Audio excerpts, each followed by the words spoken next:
Hello everyone, आज हम लोग लेके फिर से हाजिर हैं आप लोगों के लिए क्लास 10th के फिजिक्स पार्ट्स के डिस्कशंस। और हम लोग नेक्स्ट सेक्शन पे आ गए हैं, मीन्स कि नेक्स्ट पेपर्स का डिस्कस करने जा रहे हैं। और क्या करेंगे कि उस चैप्टर से रिलेटेड जितने कॉन्सेप्ट्स हैं, मतलब उस पेपर से रिलेटेड जितने कॉन्सेप्ट्स हैं, उन कॉन्सेप्ट्स को डिस्कस किया जाएगा और उससे रिलेटेड कॉन्सेप्ट्स को भी क्या किया जाएगा, डिस्कस किया जाएगा। तो फिर शुरू करते हैं हम लोग बिना कुछ देरी किए हुए क्वेश्चन नंबर फर्स्ट, मीन्स की क्वेश्चन नंबर 30। क्या है question number 30? Riya was revising her physics notes, someone Riya see revising her physics notes and comes across the following statements. वो कुछ स्टेटमेंट से पहुंच रही है। That statement is what is there statements related to a spherical mirrors, means कि उसके जो statements है उसके स्फेरिकल मिरर से क्या है कि स्टेटमेंट से रिलेट कर रहे हैं। क्या स्टेटमेंट्स है? First statement is a concave mirror is always form virtual. क्या है कि convex mirror, sorry for that, convex mirror always form virtual erect diminished image. क्या ये बात सही है? Regardless of the object position, means कि ऑब्जेक्ट कहीं पे हो वो हमेशा क्या करेगी कि वर्चुअल इरेक्ट और डिमिनिश्ड इमेज फॉर्म करेगी। क्या ये बात सही है? ऑफ कोर्स बेटा, ये बात बिल्कुल सही है कि कॉन्वेक्स मिरर ही क्या करती है, हमेशा कॉन्वेक्स मिरर्स हमेशा image formation virtual erect diminished, means कि स्मॉल इन साइज में इमेज फॉर्मेशंस करती है। तो ये बिल्कुल बात सही है। Second statement, what is the second statement? A concave mirrors forms virtual, ठीक है, concave mirrors form virtual and magnified image. Concave mirrors दोनों टाइप्स के इमेज फॉर्मेशंस करती है बेटा, रियल भी और वर्चुअल भी। लेकिन अब उसके ऑब्जेक्ट के पोजीशन डिसाइड करते हैं कि कब वो रियल फॉर्म करेगा और कब वो वर्चुअल फॉर्म करेगा। तो देखते हैं, अभी तो इन्होंने कहा है कि concave mirror forms virtual and magnified, तो ये बात सही हो सकती है। When object is placed between the pole and focus, yes, means कि जब ऑब्जेक्ट पोल और फोकस के बिटवीन होगा तो कॉन्केव मिरर्स क्या करती है, वर्चुअल इमेज फॉर्म करती है और मैग्नीफाइड। ये लास्ट केस है कॉन्केव मिरर का इमेज फॉर्मेशंस का, ठीक है। Now third statement is, what is the third statement? The focal length of spherical mirror is a half of its radius of curvature. हाँ, हमारे पास ये रिलेशंस होता है कि F इक्वल्स टू R/2।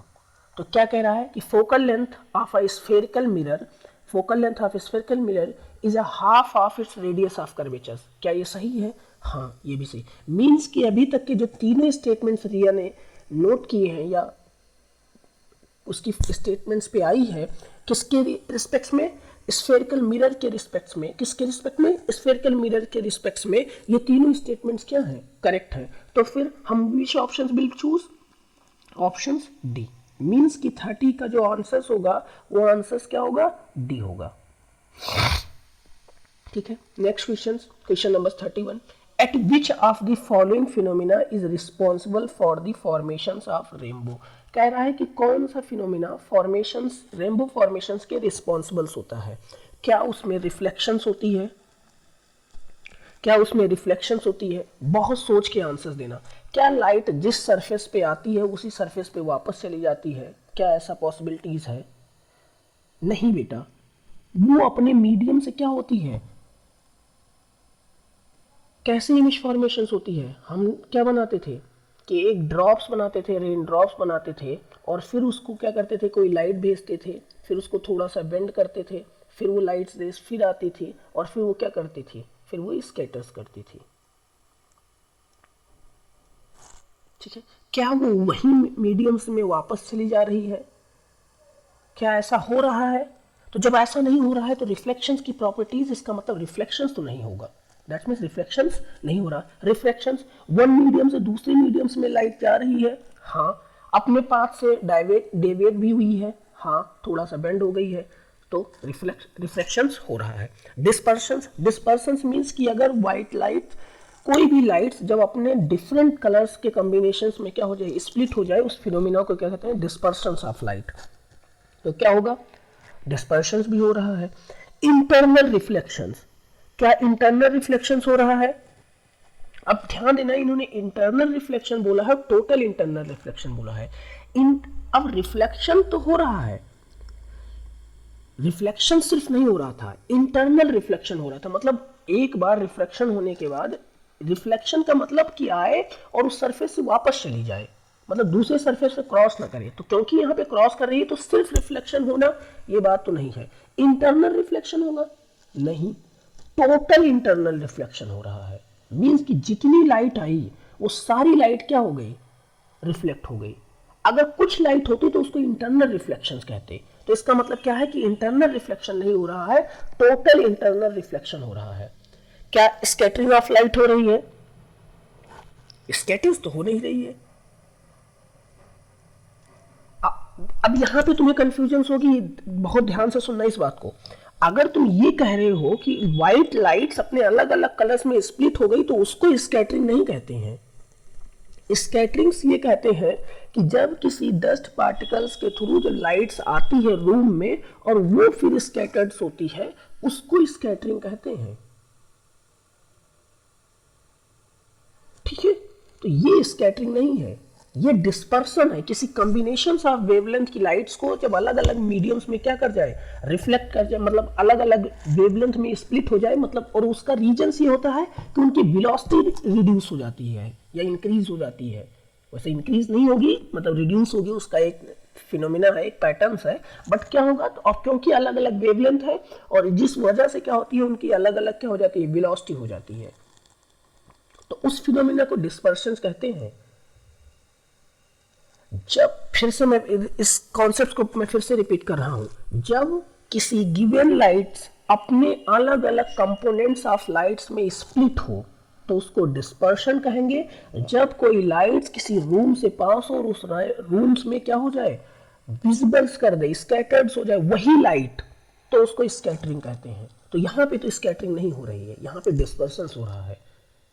ठीक है, तो दैट्स मीन्स कि हमारे पास बी सही है, सी सही है, ई सही है। तो which option is option A. ठीक है, किसी को कोई डाउट्स होगा ये ध्यान रखना कि उसको पूछ लेना, कमेंट्स में जरूर पूछना, क्योंकि बहुत ज़्यादा कम डाउट्स आ रहे हैं और उसका रीजन ये है, इसका मतलब बहुत थोड़ा सा पढ़ते रहो बेटा, है ना।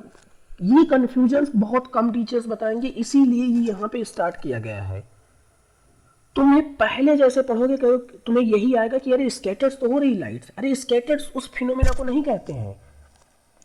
Now question number 30, When a light travels from rarer medium to denser medium, means कि लाइट्स कहाँ से हो, rarer से डेंसर्स में मूव करे बेटा, it bends towards the normals. क्या करती है, रेयर से डेंसर जाती है, नॉर्मल्स की टुवर्ड्स बेंड हो जाती है। बिल्कुल सही बात है, बिल्कुल सही बात है कि मीन्स कि जब लाइट्स रेयर से डेंसर में जाएगी तो नॉर्मल्स की टुवर्ड्स बेंड होगी, और जब डेंसर से रेयर में जाएगी तो अवे फ्रॉम नॉर्मल होगी। When light इंटर्स a denser medium it speed reduce, ये भी बात सही है, ये भी बात सही है। क्या होती है, उसकी स्पीड्स क्या हो जाती है, रिड्यूस हो जाती है। और क्योंकि यहाँ पे असर्शंस और रीजन्स दोनों करेक्ट हैं, असर्शंस और रीजन्स दोनों करेक्ट हैं, और बेंड होने और अवे होने का रीजन्स भी यही है कि नॉर्मल्स की टुवर्ड्स बेंड होने का मतलब ही है कि उसकी स्पीड रिड्यूस हो गई है, इसलिए वो क्या होगा कि अब नॉर्मल्स के पास से जाएगा। इसलिए क्योंकि उसका असर्शंस का रीजन्स करेक्ट एक्सप्लेनेशन है, इसलिए option A is correct for 32। Now question number 33, Question number 33. A lens is used in which mostly form real and inverted image. अब कह रहे हैं एक लेंस यूज किया जा रहा है, उससे हम मोस्टली बहुत सारे टाइप, बहुत सारे कंडीशंस में उससे क्या हो रही है, रियल एंड इन्वर्टेड। बिना कुछ कहे हुए उस लेंस का नाम क्या हो जाएगा, कॉन्वेक्स लेंस। क्योंकि कॉन्केव लेंस हमेशा कैसा, वर्चुअल इमेज फॉर्म करता है। तो बिना कुछ सोचे समझे, inverted image, when a needle is placed in front of the lens, जब नीडल्स को लेंस के फ्रंट में प्लेस किया गया है ना, image is form at a distance 50 centimetre from its. Means कि जब नीडल्स को इमेज लेंस के फ्रंट में प्लेस किया गया तो उसने इमेज फॉर्मेशन कहाँ कर दी, 50 सेंटीमीटर फ्रॉम इट्स। पहला ही क्वेश्चन है कि what is a lens, identify the lens. तो identify lens is convex lens. What is the lens, convex lens. Now, what is the magnification produced? कह रहे हैं कि magnifications बताओ। If the size of the image as the same of the size of object. अब m equals to होता क्या है बेटा, माइनस b अपॉन यू होती है मिरर के लिए, और प्लस b अपॉन यू होती है, प्लस b अपॉन यू होती है किसके लिए, ऑब्जेक्ट्स के, अरे लेंस के लिए। लेकिन अब इसने मैग्निफिकेशंस पूछा है, और मैग्निफिकेशंस क्योंकि कॉन्वेक्स लेंस की बात हो रही है तो ऑब्जेक्ट्स ऐसे रहेगा और उसकी इमेज फॉर्मेशंस ऐसे होगी अगर यहाँ पे कोई लेंस है। ठीक है, तो अगर इस डिस्टेंस को हम h पॉजिटिव ले लें तो ये डिस्टेंस h डैश क्या हो जाएगी, निगेटिव होगी। क्या होगी, निगेटिव होगी। और दूसरा फार्मूला क्या होता था, h डैश अपॉन h, क्योंकि दोनों डिस्टेंस सेम है तो क्या हो जाएगी, -1।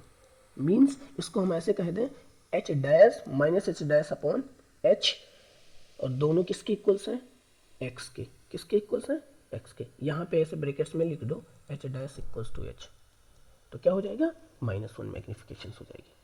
Find the focal length. अब क्योंकि फोकल लेंथ वही केस ऐसा होता है जिसमें इमेज फॉर्मेशन ऑब्जेक्ट कहाँ पे प्लेस्ड हो, 2f पे, तभी मैग्निफिकेशन -1 आती है। किस केस के लिए, कॉन्वेक्स के लिए। किसके लिए, कॉन्वेक्स के लिए। तो अब इसका मतलब अगर उसकी मैग्निफिकेशन -1 आ गई है, मतलब सेम ऑब्जेक्ट के हाइट का इमेज फॉर्मेशन हो रहा है, तो मतलब क्या है कि ऑब्जेक्ट कहाँ पे रखा है, 2f पे, और 2f पे रखा है, दैट्स मीन c रखा है, और c कितना दिया है, 50 सेंटीमीटर। कितना दिया है, 50 सेंटीमीटर। तो f कितना हो जाएगा, इसको r भी कह सकते हो, r, तो कितना हो जाएगा, 25 सेंटीमीटर।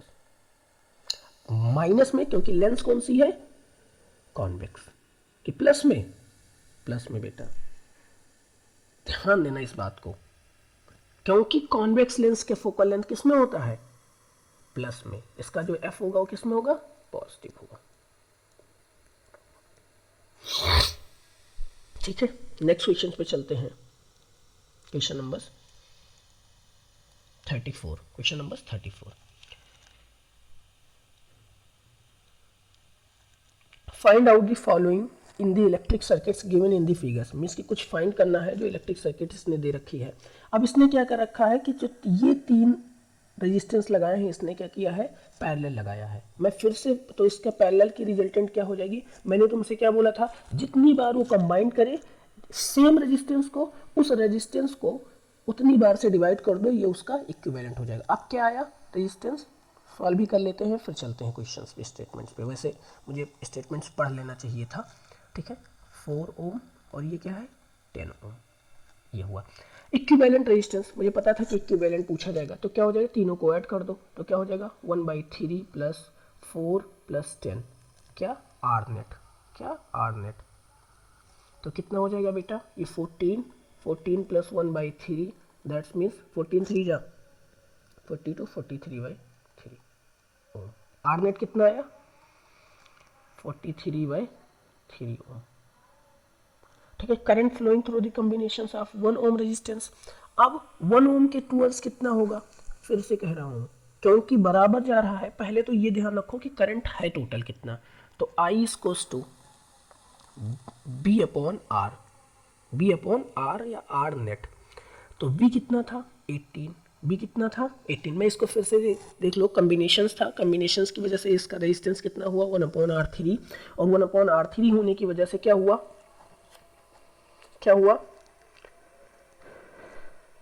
हाँ 1/R3 हुआ, और ये 4 और 10 सीरीज में कनेक्ट है, तो इस वजह से क्या हो गया कि इनकी 14 हो गई, और 14 का नेट निकालेंगे तो कितना हो जाएगा वो। अब हमें क्या करना है, अब हमें आई निकालना है, तो बी कितना है, डिवाइडेड बाय 43/3। ठीक है, कितना हो गया, 43/3। बी कितना है, 18 है, आर नेट कितना है, 43/3। तो जब हम इसको सॉल्व करेंगे तो कितना हो जाएगा, 18 इंटू 3 डिवाइडेड बाय 43 एम्पियर। कितना, एम्पियर।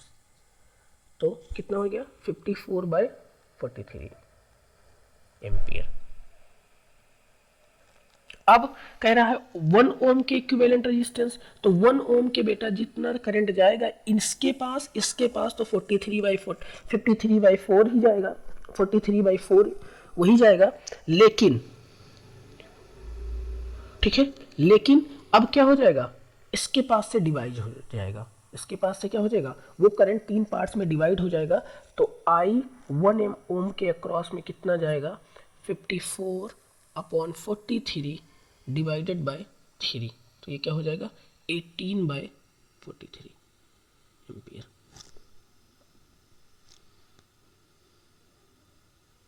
ठीक है, उसके अक्रॉस में। ये तुम्हारा आंसर है। हो सकता है कहीं और कुछ और दिया हो, लेकिन बिल्कुल यही आंसर होगा।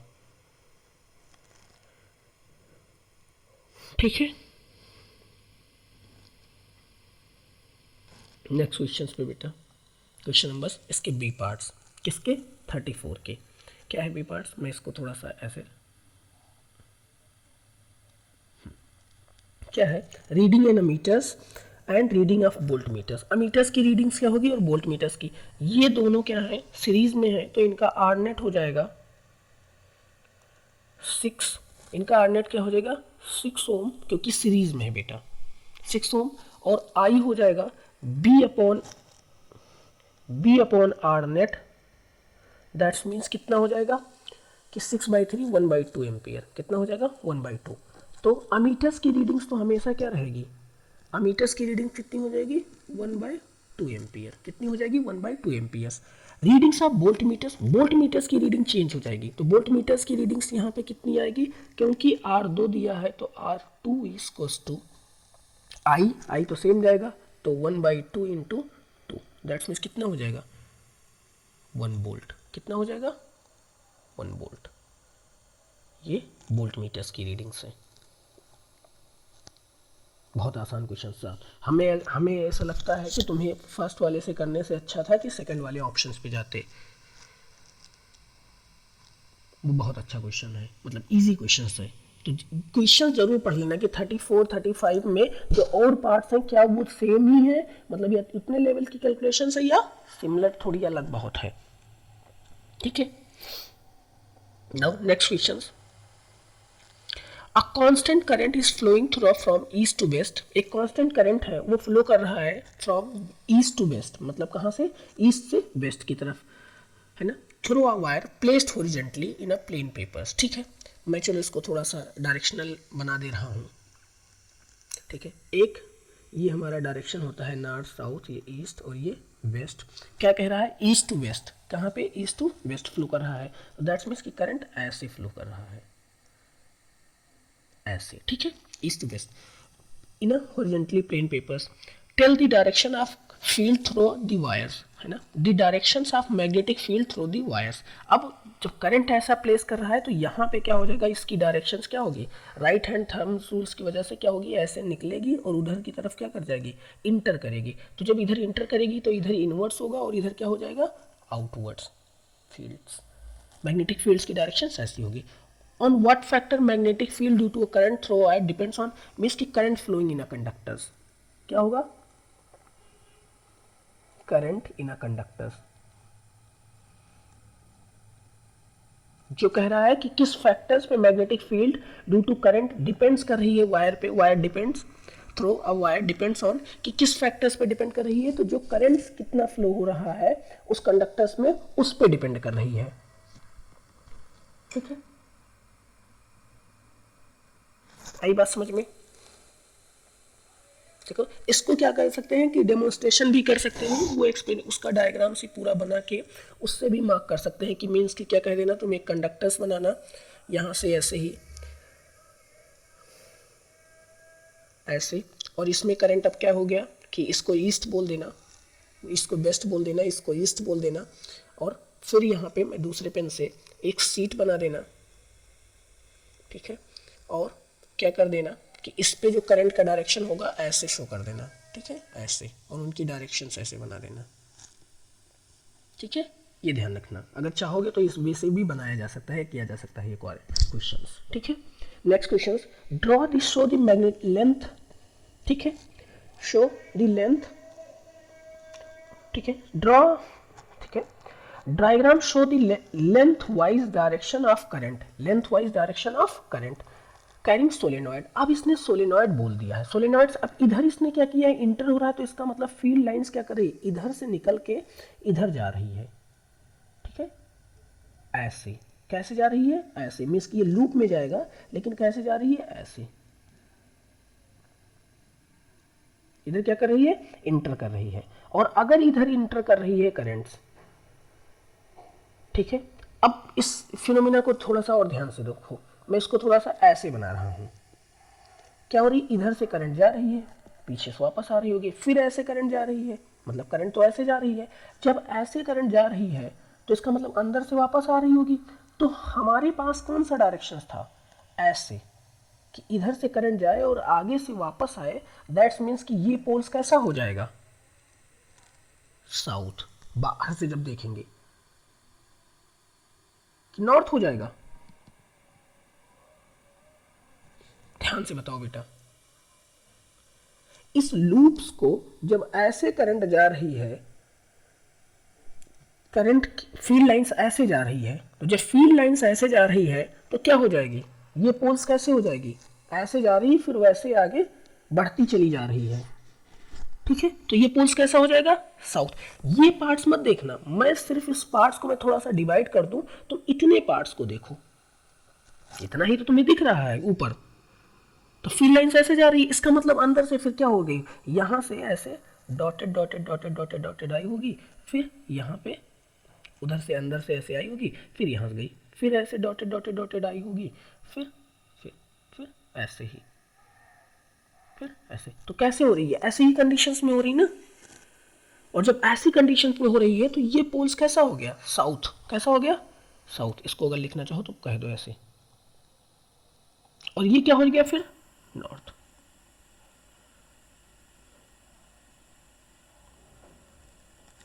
वो नॉर्थ क्यों हुआ, क्योंकि क्या हो गया, अब उस पोल से जब हम देख रहे हैं, उस पोल से जब हम देख रहे हैं तो क्या हो रहा है, ऐसी सिचुएशंस आ रही है।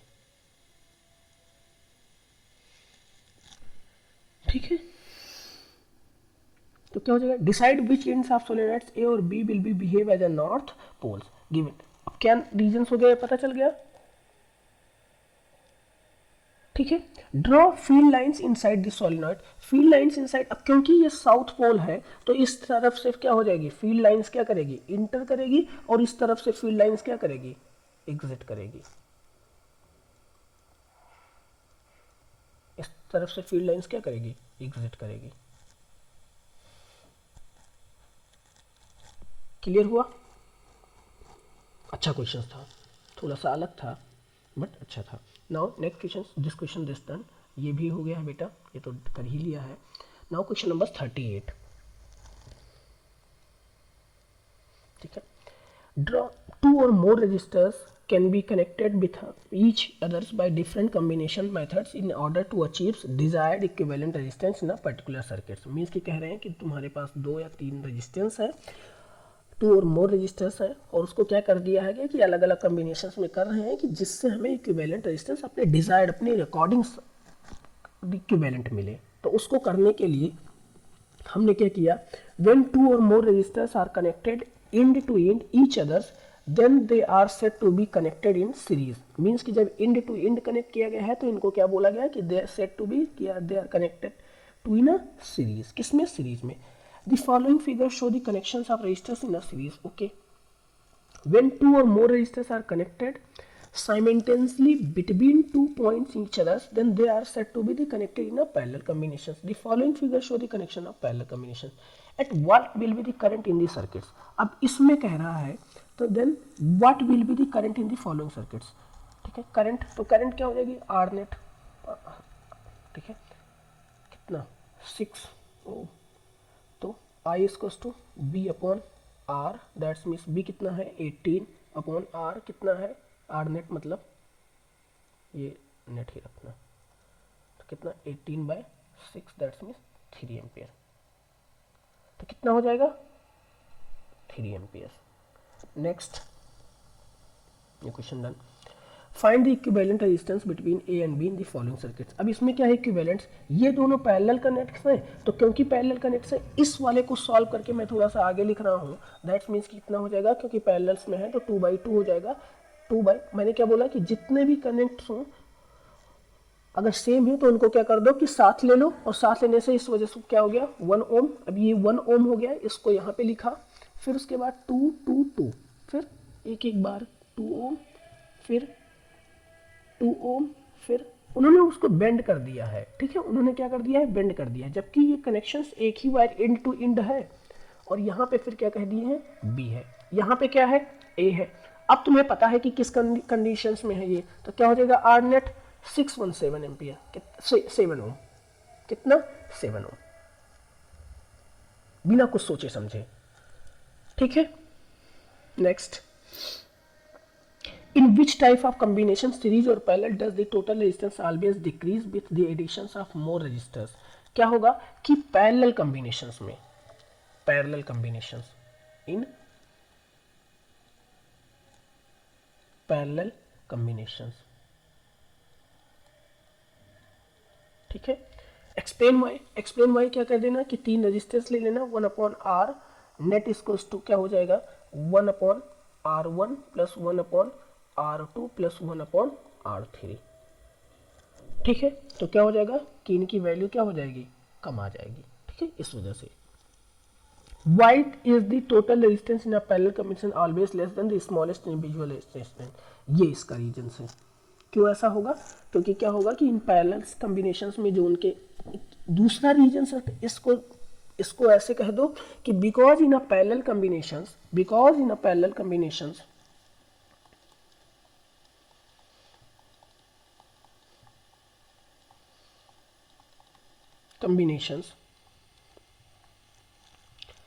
potential across them is same, potential across them is same। अब इसका रीजंस कैसे, तुम ये कह सकते हो कि सर ऐसे कैसे कह सकते हैं आप। एक बात बताओ, दो मैं बहुत बेसिक एग्जांपल्स लूं कि अगर तुम्हें कह दिया जाए कि कोई सामान उठाओ, कोई सामान उठाओ, ठीक है, और उसका काम क्या है, रोकना था, उसका काम क्या था, रोकना था। अब तुमसे कह दें कि क्या कर दो कि एक पैकेट में इधर, एक बकेट में इधर रख दो, दूसरे बकेट में रख दो, तीसरे बकेट में रख दो। जब तीनों को बाहर फिर से निकालोगे तो थोड़ा थोड़ा लॉस सब में हो जाएगा, थोड़ा थोड़ा लॉस सब में हो जाएगा। मीन्स कि हो सकता है कि वो कुछ सोक कर ले, हो सकता है कि कुछ उसके सरफेस पे लगा रह जाए। अगर यही काम तुम एक ही कंटेनर से कर रहे हो, एक ही कंटेनर से, तो क्या होगा कि जितना उसको सोक करना था या जितना उसके सरफेस पे स्टिक होना था, मतलब वैसे नॉर्मली जनरल एग्जांपल से वैसे मत समझना, उतना तो एक बार में हो गया। तो जब नेक्स्ट 2 टाइम्स तुम करोगे तो उसको तो जरूरत नहीं, उसने तो उतना तो सोक कर लिया है, अब वो क्या एक्स्ट्रा सोक कर पाएगा, नहीं। तो जो अलग अलग कंटेनर में रखने पे जो अलग अलग इंडिविजुअली वो कंटेनर सोक करता था, वो अब क्या हो गया कि वो लॉस कम हो गया। तो जब अब रेजिस्टेंस का काम क्या है, रोकना, तो अब कौन कम रोक पाएगा, उसने सबसे कम किसमें रुका, जिसमें हम क्या कर रहे हैं कि एक ही कंटेनर्स में 3 टाइम्स कर रहे हैं, तो इस वजह से। ठीक है, नाउ क्वेश्चन नंबर 34 39 हमने ये भी क्वेश्चंस कर दिए, ये भी कर दिए बेटा, ये भी कर दिया है। जिसको कोई डाउट्स हो किसी भी क्वेश्चंस में उसको, ठीक है। Attempts B1, attempts either A और B, दे हैव 2 पार्ट्स। मुझे A और B करना है, हम लोग पहले A डिस्कस करते हैं, फिर उसके बाद B1 B2 B3 are 3 identical bulb. ये तीनों बल्ब्स क्या हैं, एक जैसे हैं। Connected as shown in figures, ammeters A1 A2 A3 are connected as shown figures, means कि उनके इक्विवेलेंट एक एक अमीटर्स और एक एक बल्ब लगे हैं, और ये बल्ब सारे क्या हैं, आइडेंटिकल है। दैट मींस कि इन सब की बल्ब की अगर हम कह दें कि वैल्यू कितनी है, B है या R है, इन सब की वैल्यू क्या है, B है या R है। ठीक है, अब क्या कह रहे हैं, when the bulbs glow then the current of 3 ampere is recorded by ammeters. जब बल्ब ग्लो हो रहा था तो यहाँ पे करंट कितना था, एमीटर्स कितना रिकॉर्ड किया, 3 एम्पियर्स। तो अगर 3 एम्पियर्स इसने रिकॉर्ड किया तो इसका मतलब यहाँ 3 एम्पियर यहाँ भी गया होगा। अब ये हुआ क्या कि इसमें भी 1 एम्पियर, क्योंकि सेम रेजिस्टेंस लगे हैं, इसमें भी 1 एम्पियर गया और इसमें भी क्या गया, 1 एम्पियर ही, क्योंकि पैरेलल कॉम्बिनेशंस में करंट क्या हो जाती है, डिवाइड हो जाती है। क्या हो जाती है, डिवाइड हो जाती है। पोटेंशियल सेम रहेगा, करंट डिवाइड हो जाएगा, कब, पैरेलल कॉम्बिनेशंस में। और ये पैरेलल कॉम्बिनेशन में ही है, क्यों, क्योंकि एक ही टर्मिनल से तीनों कनेक्ट हैं। अगर इस वायर को मैं थोड़ा सा यहाँ कह दूं तो एक ही पॉइंट से तीनों कनेक्ट हैं, ये भी यहीं जा रहा है, ये भी यहीं जा रहा है और ये भी यहीं जा रहा है, और सब लोग एक ही पे, तो पैरेलल कॉम्बिनेशंस में है ये तीनों। तो अब तुम्हें पता चल गया कि क्या सिचुएशंस है। What happens to glow of the other 2 bulbs when bulb B1 get fused? अगर B1 फ्यूज हो जाए, क्या हो जाए, B1 वर्क करना बंद कर दे, ठीक है, fuse, then find the flowing, है ना, find the current flowing through the bulbs if any, what happens to the glow of other two bulbs? Glow will remain same. Glow will या intense will remain same. Means कि क्या होगा, glow of है ना B2 and B3 will remain same but current increase. Current increase across them.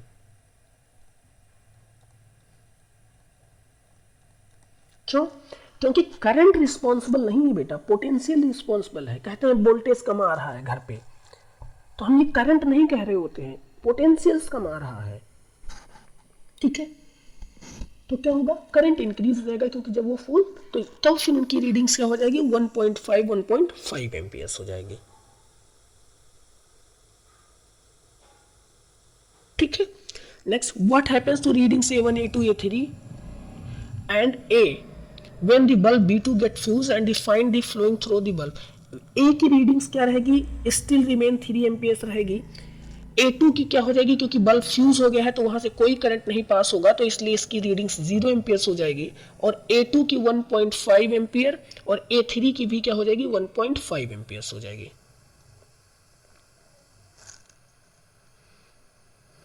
Find the current flowing through the bulb if any. ठीक है. How much power is dissipated in the circuits when all 3 bulbs glow. कह रहा है कि जब तीनों bulbs glow करेंगे तो क्या हो जाएगा, P इक्वल्स टू क्या होता है, VI.